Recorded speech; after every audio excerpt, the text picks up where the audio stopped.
adalah Mitsubishi Xpander, salah satu MPV paling laku di Indonesia. Nah, ini adalah Xpander yang baru aja dapat penyegaran. Jadi kalau kalian ingat, Xpander tuh mulai diperkenalkan di Indonesia itu di tahun 2017. Terus di tahun 2020 awal, itu dapat sedikit penyegaran, kayak lampu LED baru, terus juga dapat head unit baru. Nah, akhirnya di tahun 2021 akhir ini, dia dapat penyegaran besar. Kayak depannya sekarang berubah lumayan banyak, belakangnya juga sedikit berubah, terus dapat interior yang sedikit disegarkan, dapat beberapa fitur baru, dan bahkan dapat transmisi baru juga. Nah, buat detail ya, simak di 10 berikut dari Mitsubishi Xpander Facelift.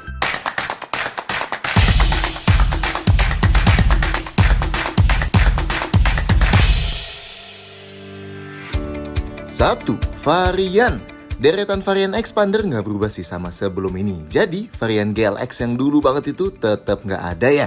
Paling rendah sekarang tetap GLS, di atasnya ada Exit, Sport, dan paling tingginya Ultimate. GLS, Exit, dan Sport ada pilihan transmisi manual dan otomatis, sedangkan Ultimate hanya otomatis saja. Pilihan warnanya, varian GLS dan Exit cuma bisa pilih 3 warna ya, putih, hitam, dan warna silver yang baru ini. Sedangkan Sport dan Ultimate ada lagi 3 warna tambahan, coklat, merah, dan abu-abu. 2. Kayak mobil konsep. Mungkin sekarang kalau kita lihat Xpander udah berasa biasa aja, karena di jalan udah banyak banget. Tapi waktu baru keluar dulu emang bentuknya luar biasa nyeleneh dan gak biasa buat dilihat. Well, kabar baiknya Mitsubishi ngasih update eksterior yang sangat ekstensif dan sekali lagi ngebuat tampangnya gak konvensional banget lagi buat kalian lihat. Kalian masuk ke tim love it or hate it nih. Dimensinya, ukuran Xpander bengkak jauh nih sekarang. Panjangnya jadi nyaris 4,6 meter. Resmi nih ya, yang paling panjang di kelasnya. Yes, kalau dibanding Avanza Xenia lama malah bisa dibilang beda kelas. Soalnya beda panjangnya sampai 50 cm.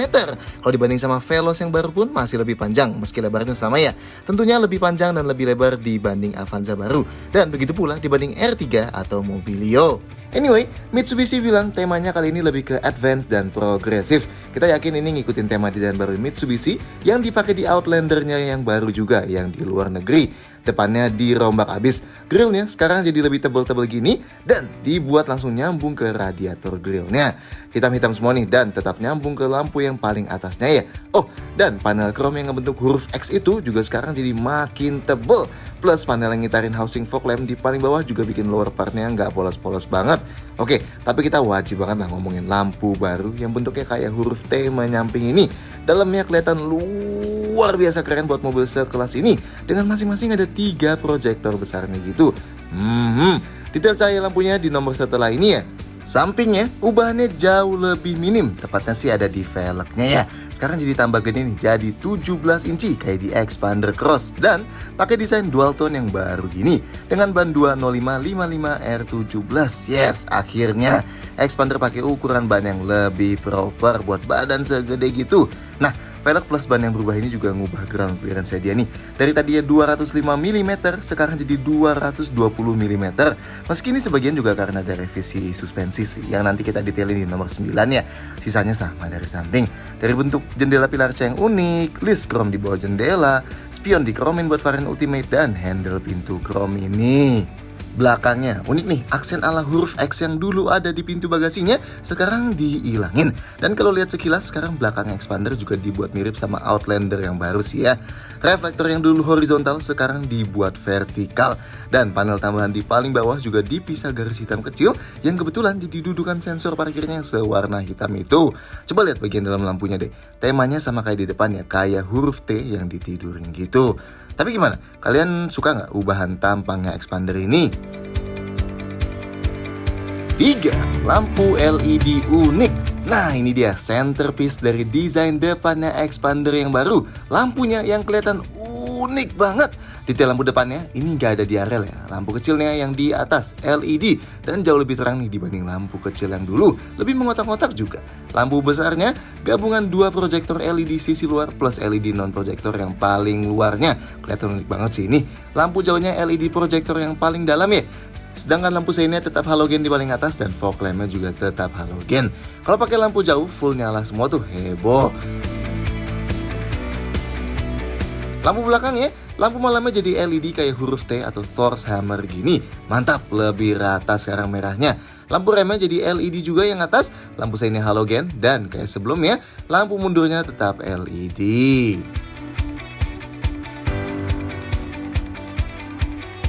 4. Interior lebih mewah. Salah satu komentar terbanyak soal interior Xpander yang lama adalah soal jahitan palsunya yang ternyata cuma cetakan plastik doang. Untungnya di faceliftnya Mitsubishi gantiin yang palsu-palsu itu dan sekarang jadi kelihatan jauh lebih mewah. Kalau dilihat overall layoutnya sebenarnya agak mirip sama layout Outlander baru di Global.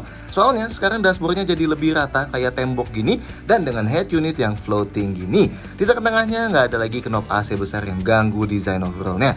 Dan konsol tengahnya sekarang jadi jauh lebih clean karena rem parkirnya diganti model elektrik dan efeknya bisa pakai laci konsol tengah beneran gini yang ukurannya jauh lebih gede.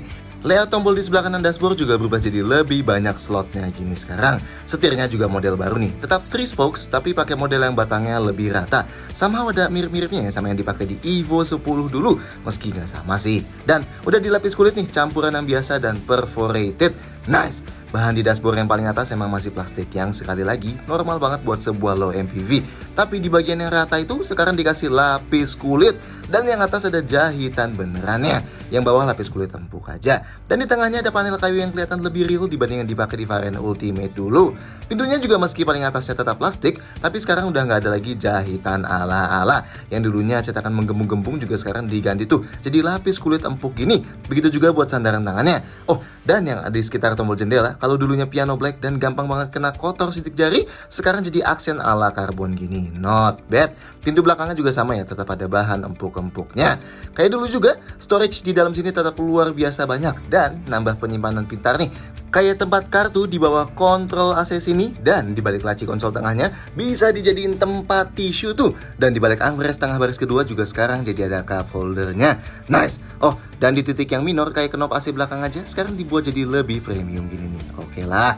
Jok varian Ultimate tetap pakai bahan kain yang super lembut ini. Seperti biasa kita jauh lebih prefer gini dibanding kulit ala-ala gitu. Bedanya sekarang ada motif quilted atau ala diamond-diamond gitu di tengahnya. Dan motif quilted ini tetap dipakai di baris keduanya. Dan bahkan di jok baris ketiganya juga tetap ada. Oke lah. Detail lain di dalam kabin tetap sama ya. Kayak lampu kabin tetap hanya satu halogen di depan aja dan di tengah satu halogen juga. Pegangan tangan di depan tetap hanya di sisi penumpang depan aja, yang driver nggak ada. Sedangkan yang tengah sayangnya malah sekarang jadi nggak ada gantungan bajunya. Padahal di yang sebelum facelift ada loh. Dan yang baris ketiga tetap dapat dan model juga tetap yang bisa dilipat gini. Sun visornya tetap ada card holder aja di sebelah kanan tanpa ada kaca ya dia. Yang kiri selain card holder di luar juga ada kaca yang bisa ditutup buka. Tapi gimana rasa duduknya? Pintu depannya termasuk berat nih, ngasih kesan cukup premium jadi ya. Sudut bukanya juga lebar dan napak ke dalamnya jadi lebih tinggi dibanding Xpander dulu karena ground clearance-nya yang naik. Masih termasuk mudah juga sih tapi. Nah, posisi duduknya kalau kita set ke yang paling rendah sebenarnya udah termasuk tinggi sih. Dan dia sedikit lebih tinggi dibanding di Xpander sebelumnya ya. Dan tetap nggak tinggi berlebihan kayak di Avanza yang dulu gitu. Yang jelas visibilitasnya aman apalagi kaca depannya super lebar dan ada tambahan kaca di pilar A gini. Jok driver pengaturannya manual ya, bisa slide dan recline dan dinaikin ketinggian joknya. Meski karena dipakai knob gini, yang naik cuma bagian bawah joknya aja nih, nggak seluruh bagian joknya. Yang penumpang depan slide dan recline aja. Headrestnya nggak berubah ya, menurut kita posisinya nggak terlalu maju. Jadi kalau kepala kita mau sandaran sambil nyetir masih agak sedikit mundur gitu. Nggak sampai ngedanga sih, tapi agak kurang maju aja. Sedangkan ruang kepalanya sangat aman. Nah, sandaran tangan di tengahnya jadi lebih proper. Ada armrest gini yang dilapis kulit jadi empuk. Nggak bisa digeser ini, tapi udah cukup maju sih buat sandaran tangan sambil pegang setir. Yang di pintu juga sandaran tangannya jadi udah empuk nih. Nice. Sayangnya seatbeltnya tetap nggak bisa dinaik turunin. Setirnya selain tilt bisa teleskopik juga. Mantap. Dan cukup jauh juga pengaturannya ya.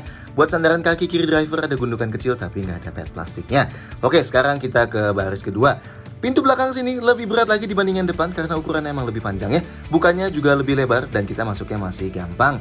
Posisi duduk di tengah sini tentunya lebih tinggi dibanding di depan. Jadi penumpang di sini juga masih bisa lihat keluar dengan jelas. Jok tengahnya bisa digeser maju mundur nih. Ini kalau kita geser paling mundur termasuk luas. Ini kalau kita geser maju sampai mentok buat ngasih ruang penumpang belakang. Agak sempit sih tapi masih nggak bikin kejepit lah. Dan ruang buat gerak sepatu kita juga termasuk aman banget. Ruang kepalanya masih aman banget. Headrest jok tengah sini sayangnya cuma di kiri dan di kanan aja nih yang adjustable. Yang tengah tetap nggak ada headrestnya. Sudut sandaran joknya bisa diubah pakai tuas di sini, cukup fleksibel nih. Dari yang paling tegak segini, paling rebahnya segini. Nggak sampai tiduran sih, tapi udah relax banget kok.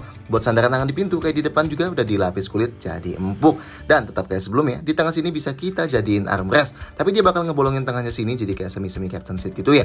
Oke, kalau mau duduk bertiga, napak ke tengahnya kaki kita harus agak ngelipat karena konsol tengahnya tetap intrusif. Lantai di tengah sini nggak full rata ya, tapi nggak tinggi-tinggi juga sih. Jadi kalau kalian nggak terlalu tinggi masih nyaman lah kakinya di tengah aja.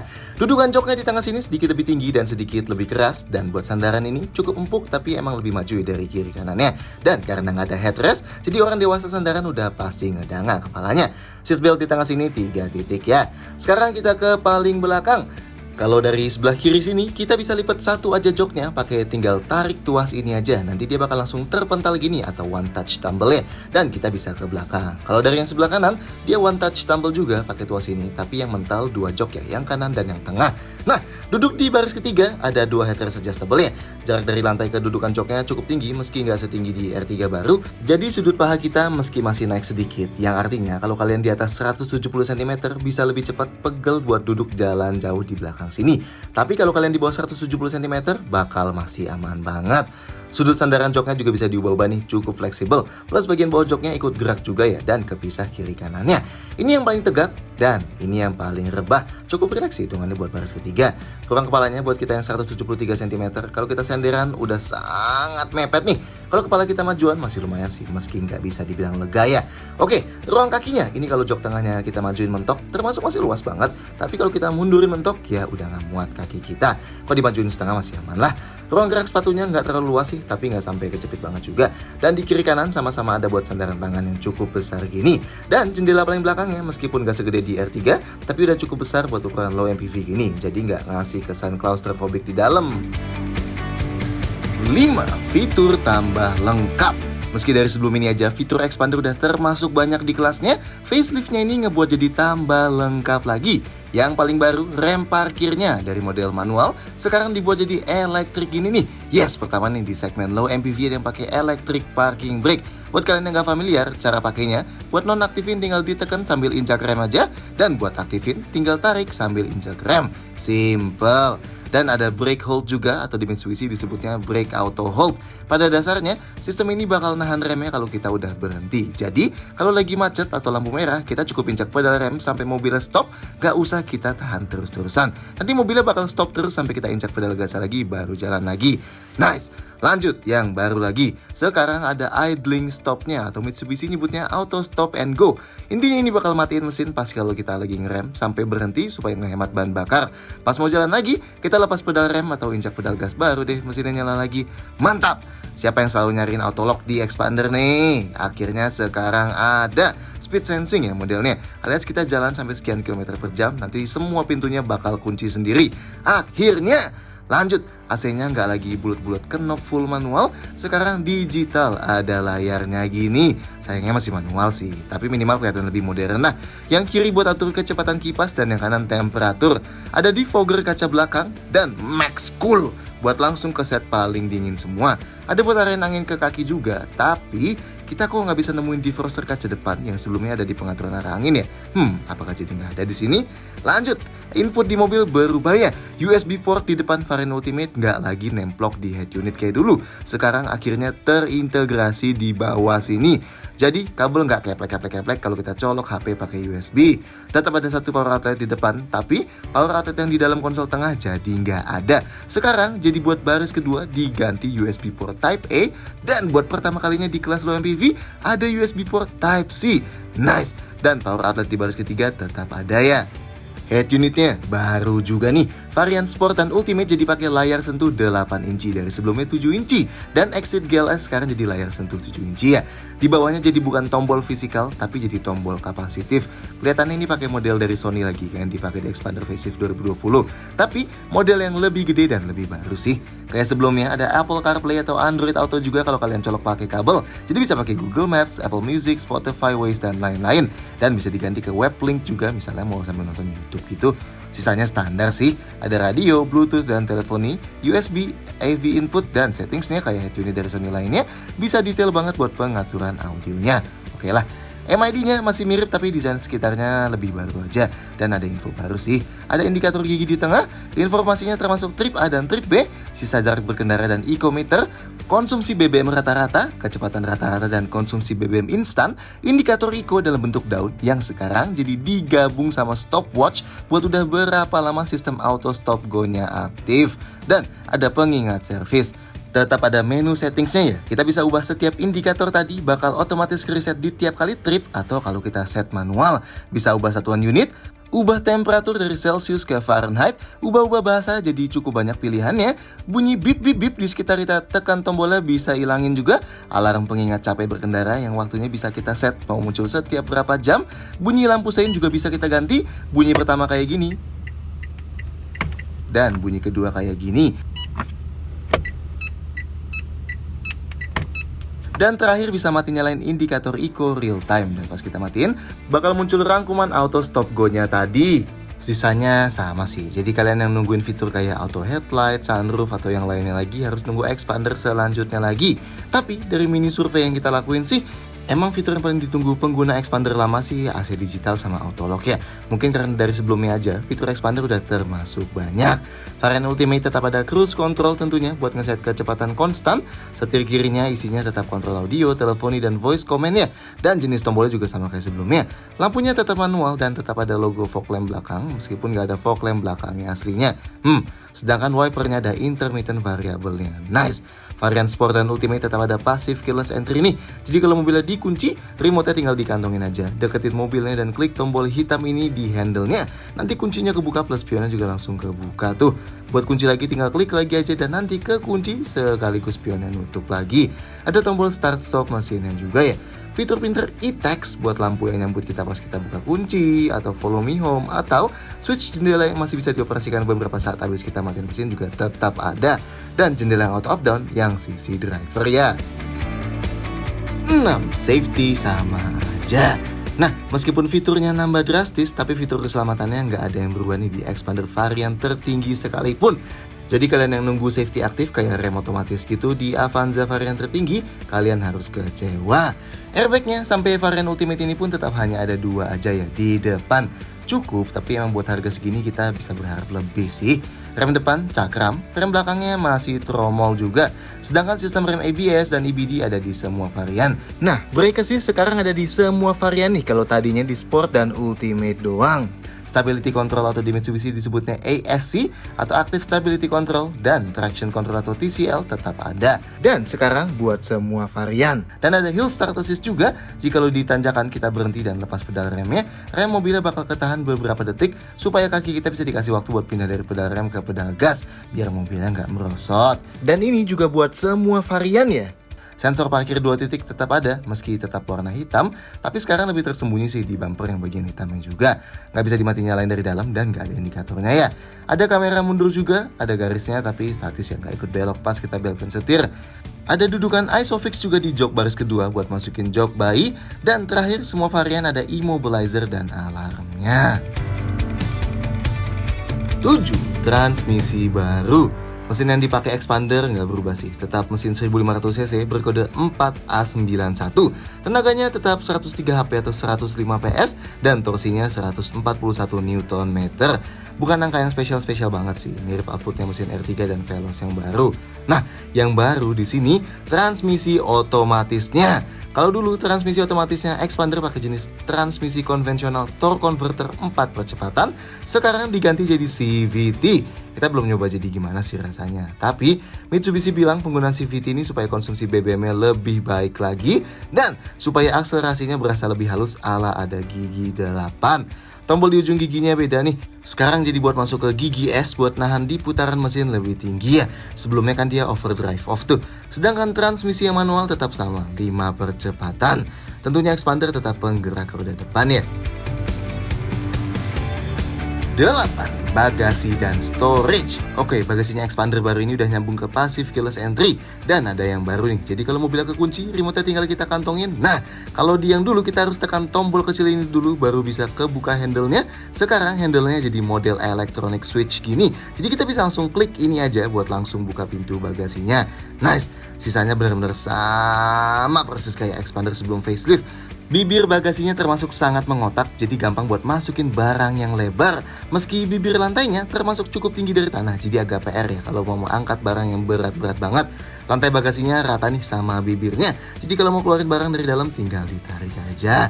Detail di dalamnya, sebelah kiri sini ada lubang nih cukup gede. Di kanannya ada lubang cukup dalam juga dan ada kompartemen buat nyimpen dongkrak dan toolkit jadi lebih rapi ya. Sayangnya nggak ada lampunya sih. Di bawah lantainya yang ternyata masih fleksibel banget ini bahannya, ada 3 kompartemen cukup besar yang kepisah-pisah gini nih. Kalau mau turunin ban serep tinggal buka ini aja dan kita putar-putar aja. Bannya ada di bawah mobil ya. Nah, karena sudut sandaran jok paling belakang bisa diubah-ubah, jadi kita bisa sesuai nih kalau joknya dibuat paling rebah, ruang bagasi jadi yang paling sempit, tapi penumpangnya enak. Kalau joknya dibuat paling tegak, bagasinya jadi lebih luas tapi penumpangnya nggak enak. Nah, kalau mau luasin kapasitas bagasi, jok paling belakang ini bisa dilipat dengan konfigurasi 50/50. Bukan pakai tali yang di bawah ini ya, ini buat naikin lagi. Pakainya ini nih yang di atas. Jadi kalau kita lipat satu, masih bisa duduk satu penumpang lagi di belakang. Kalau dilipat dua-duanya, lantainya jadi rata gini nih, cuma naik sedikit aja. Jadi kita bisa tinggal geser barang aja ke depan. Nah, kalau mau luasin kapasitasnya lagi, jok tengah bisa dilipat bagian tengahnya dulu aja kayak gini nih. Jadi kita bisa masukin barang yang panjang banget tapi kecil, sambil tetap duduk 2 penumpang dengan nyaman. Tapi ada gundukannya kecil di sini ya. Dan kalau mau dilipat full, bisa pakai konfigurasi 40/60. Alias kalau kita lipat yang sebelah kiri, nanti masih bisa duduk 2 penumpang di sebelah kanan. Dan kalau dia lipat semua jadi luas kayak gini nih. Dan ini enaknya lantainya termasuk rata nih, nggak ada jeda. Jadi kita bisa langsung geser barang ke depan jauh sana. Ya nanjak dikit sih, tapi nggak masalah. Buat tutupnya ada handle lagi nih di sebelah kanan. Dan bisa langsung kunci semua pintu lagi pakai tombol yang kecil tadi. Dan ini sisa storage di dalam kabin.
Detail-detail lain. Di luar ubahannya yang kelihatan, Mitsubishi juga nyediain beberapa ubahan tersembunyi yang padahal nggak kalah penting juga nih. Pertama, bahan peredam suara di daerah panel dashboard diperbaiki supaya suara yang masuk lebih tenang lagi. Lanjut, suspensinya juga dibuat lebih rigid dan settingnya diubah supaya stabilitasnya lebih baik. Dan expander juga dapat shock breaker belakang lebih gede dengan peredam dan per yang dapat sentuhan ulang plus valve yang baru juga. Tujuannya sih supaya penumpang belakang berasa lebih nyaman pas lewatin jalan rusak. Tapi gimana rasanya? Tunggu nanti kita dapat unit tesnya ya. Kayak sebelumnya, expander baru ini juga tetap dirakit lokal, tepatnya di pabrik Mitsubishi di Cibitung. Dan kalau kalian buka kap bensinnya, dia nggak ada oktan minimum RON berapa ya anjurannya. Tapi Mitsubishi pernah bilang sebisa mungkin pakai minimal pakai RON 90 kayak Pertamax atau Shell reguler gitu. Dan kayak sebelumnya juga, expander baru ini dapat gratis biaya servis, jasa, dan spare part selama 50.000 km atau 4 tahun pertama mana yang tercapai duluan. Dan kali ini dapat 1 kali penggantian kerusakan ban hingga waktu 1 tahun nih. 10. Expander Cross. Selain expander biasa, expander cross sebenarnya juga dapat facelift ya. Meski ubannya nggak sebanyak expander biasa, terutama di eksteriornya sih. Well, sebenarnya eksteriornya cuma ganti warna grillnya aja jadi kehitam-hitaman gloss gini. Sisanya sama banget kayak expander cross sebelumnya, dari deretan lampunya sampai ke fog lamp LED-nya. Sampingnya sama dengan desain velg 17 inci yang sama juga, belakangnya juga sama. Dan bahkan bukan pintu bagasinya juga masih pakai handle fisikal yang sama kayak yang lama. Jadi belum electric switch kayak di expander yang biasa ya. Meski kita bingung sih karena ground clearance expander cross ini sekarang jadi 220 mm dari sebelumnya 225 mm. Apa yang berubah nih? Yang berubah jauh dalamnya. Ubahannya sama kayak expander biasa, pakai desain dashboard dan pintu yang baru. Ada bahan lapis kulit yang empuk juga nih, jadinya enak dipegang dashboard dan di door trimnya. Bedanya di cross pakai kombinasi warna hitam dan biru tua navy gini ya. Dan tentunya setirnya ikut berubah juga kayak di expander biasa. Ada sandaran tangan baru juga nih di tengah. Joknya pun pakai motif yang baru juga, yang ala-ala diamond gini. Bedanya di bahannya kulit sintetis sih di sini. Dan meskipun kulit sintetis, tapi Mitsubishi bilang ada heat guardnya yang ngebuat nggak panas meski kepanggang matahari. Ya kita coba nanti aja lah.